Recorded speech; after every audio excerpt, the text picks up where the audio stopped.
menghidupkan malam Arafah itu sangat luar biasa. Malam Arafah itu malam yang penuh ampunan.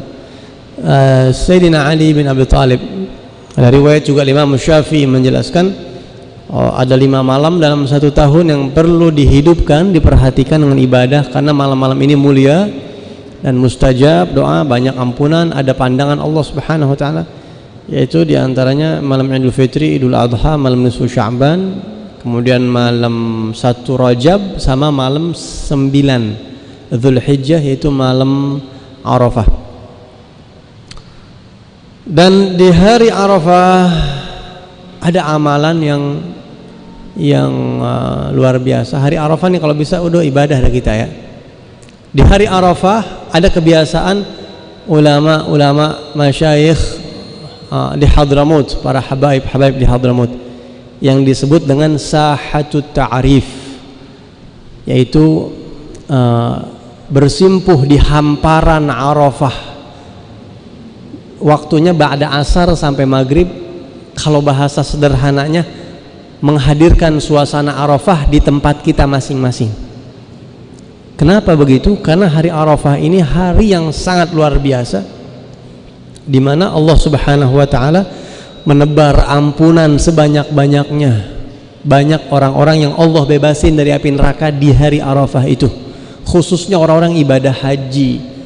Jadi karena ibadah inti haji adalah Arafah, inti ibadah haji adalah wukuf di Arafah, maka orang yang wukuf di Arafah ini mereka semuanya diampunin dosanya sama Allah, pulang kayak orok lagi, bahkan ditulis namanya bebas dari neraka. Begitu. Nah, fadilah yang Allah berikan kepada orang-orang ibadah haji itu, kita yang enggak haji menyerupakan diri.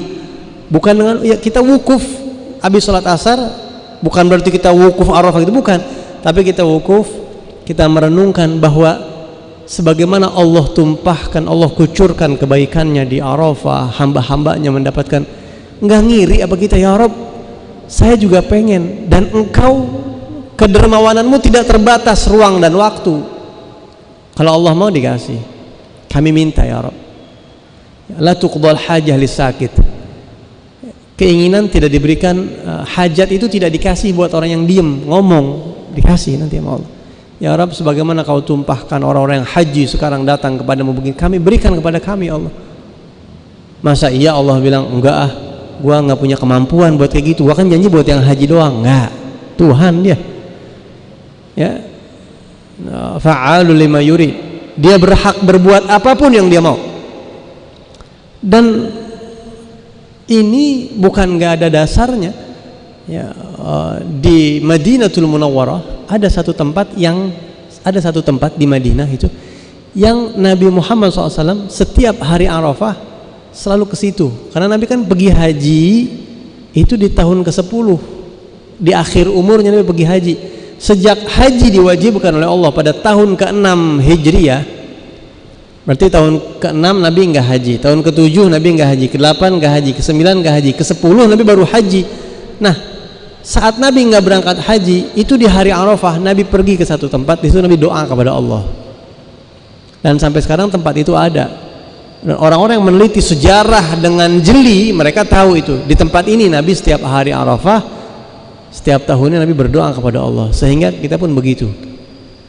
Begitu ya, habis asar atau sebelum maghrib kita duduk baca wirdul latif, baca apa yang kita bisa, munajat, baca amalan-amalan Dzulhijjah, la ilaha illallah adadal layali wadduhur, baca itu, baca apa yang kita bisa, minta ada sama Allah.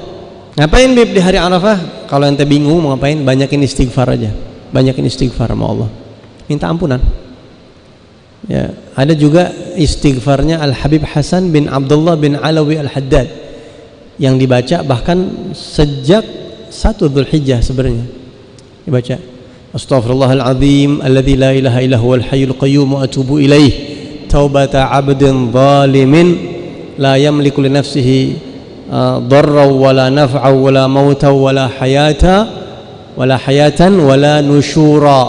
Baca itu istighfar yang dibaca sama Habib Hasan bin Abdullah bin Alawi Al-Haddad sahib ratib. Astaghfirullahaladzim alladzi la ilaha illa huwal hayyul qayyum wa atubu ilaih, taubata 'abdin zalim la yamliku li nafsihi naf'an wala dharran wala mautan wala hayatan wala nusyura. Astaghfirullahaladzim, aku mohon ampun kepada Allah, aku bertaubat kepada Allah yang tiada Tuhan kecuali Dia. Taubatnya hamba yang zalim kepada dirinya sendiri. Nah, ajib ya. Taubat abdun zalimin. Taubat ini adalah taubatnya hamba yang zalim. Hamba yang tidak bisa memberikan manfaat, keuntungan kepada dirinya sendiri, tidak bisa membahayakan dirinya sendiri, tidak kuasa memberikan kehidupan, kematian dan kebangkitan, semuanya dari Allah, nggak punya apa-apa. Hamba yang zalim yang tidak punya apa-apa. Taubatnya itu ya Rabb, aku mohon ampun kepadamu.